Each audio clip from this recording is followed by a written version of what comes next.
જામનગરની આન બાનની શાન બધા ભેગા થઈને ચોથું સ્તંભ કહેવાય, પત્રકાર એટલે ચોથું સ્તંભ કહેવાય। આપણે કોઈ અહીંયા ચોરી કરવા ભેગા થયા છે, કઈ ડાકુ કરવા ભેગા થયા છે, આપણે કઈ ખોટું કરવું છે? અધ્યક્ષની લોકસભા હોય કે વિધાનસભા હોય, આખા દેશને આખા ગુજરાતને લાઈવ દેખાડે છે।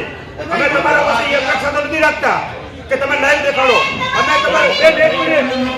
અમે તમારી પાસે ખાલી એટલી અપેક્ષા રાખીએ છીએ કે આ જામનગર શહેરના વિકાસ માટે આપણે બધા ભેગા થઈ જાય।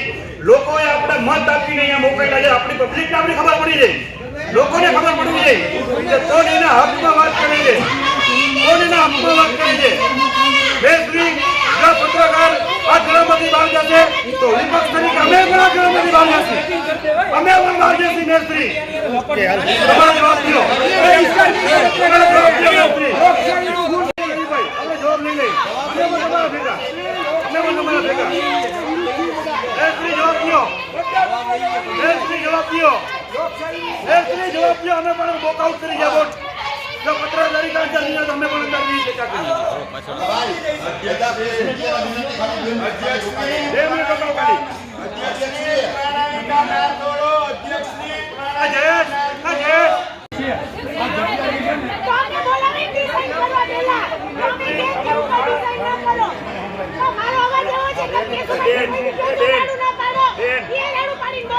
પછી એને એનો પાછો નિર્ણય કર્યો, એને કીધું કે ખાલી બીજી વાર તમે નીકળી જાઓ, પણ એમ નહીં, પણ હું કહું છું હવે તમારા કાર્યક્રમમાં નિર્ણય ના લ્યો, તમે આને જવાબ દઈ દો, તમે આનો જવાબ દો। આ બોર્ડનો અમે બહિષ્કાર કરી દી, જામનગર શહેરની પ્રજા તમે કોકના કહેવાથી નથી હું તમને કહું 2000